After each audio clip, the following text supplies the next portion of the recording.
दोस्तों हमने देखा जो ऐसा सारे स्कीम होता है जो एनेक्चर बनते हुए देखा है, लेकिन जुनेद नगर, समता नगर और खजूरवाड़ी का 2003 में बना एनेक्चर को कैंसिल किया गया बीजे अमित साटम ने। अमित साटम जी, किस वजह से ये एनेक्चर कैंसिल हुआ है?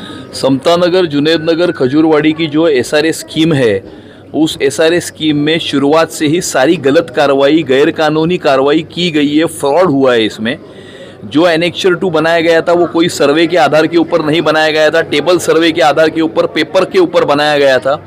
इसमें बहुत सारी चीज़ें गलत हुई है। इल्लीगल ट्रांजिट कैंप ज़मीन के ऊपर खड़ा है, LOI के बिना ट्रांजिट कैंप खड़ा किया गया है और 20-25 साल से ये स्कीम कार्यान्वित नहीं की गई है।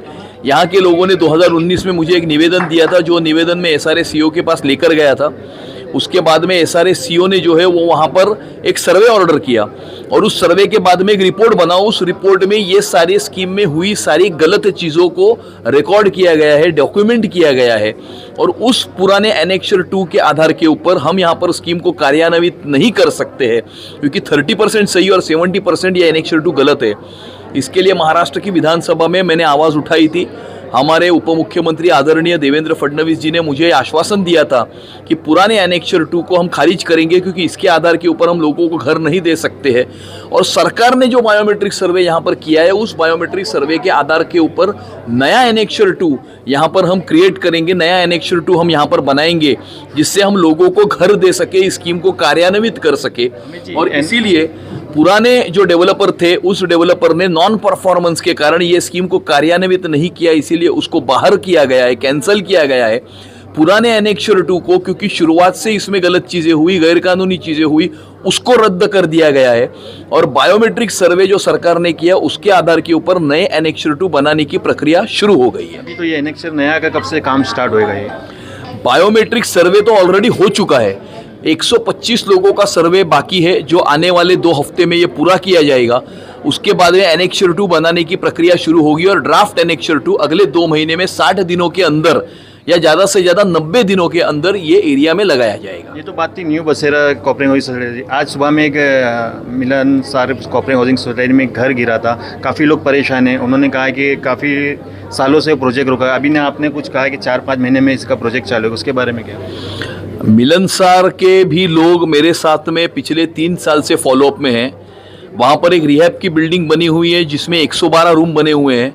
180 पात्र जो है झोपड़पट्टी धारक वहाँ के मिलनसार के उसमें हैं, लेकिन उन जो 112 रूम जो बने हुए हैं उसमें घुसखोर रहते हैं।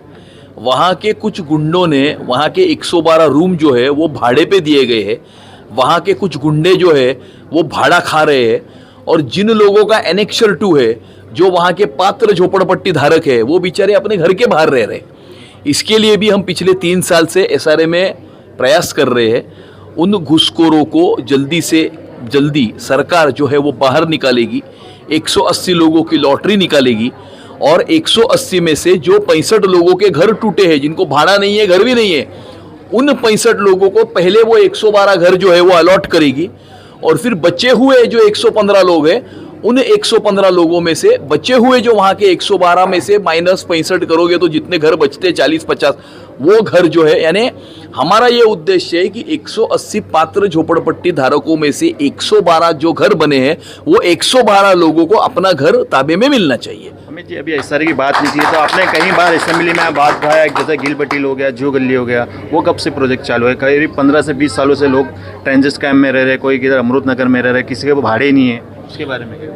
सबसे पहले तो इसका जवाब उन लोगों ने देना चाहिए जो लोग बिल्डर के साथ में उस प्रोजेक्ट का नारियल फोड़ने के लिए वहां पर उपस्थित थे।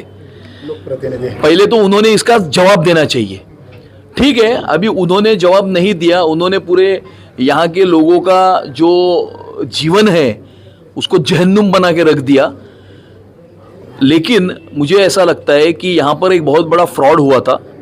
वो दर्शन डेवलपर्स, DHFL, इस प्रकार के बहुत सारे उसमें विषय थे, सहाना डेवलपर वगैरह, ये सारे विषय उसमें थे और उसमें ये जो स्कीम है वो NCLT में गई थी, उसके ऊपर ED का स्टे था।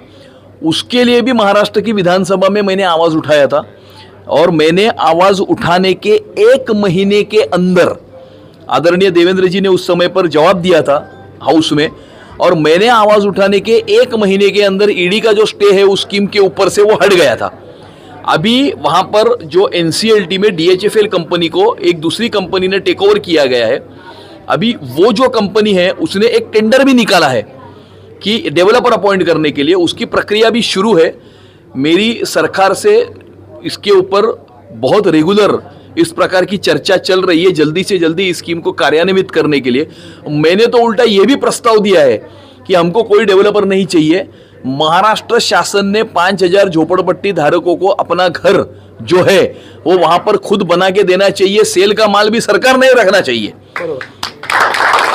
इस प्रकार का ऑप्शन भी जो है वो मैंने दिया हुआ है।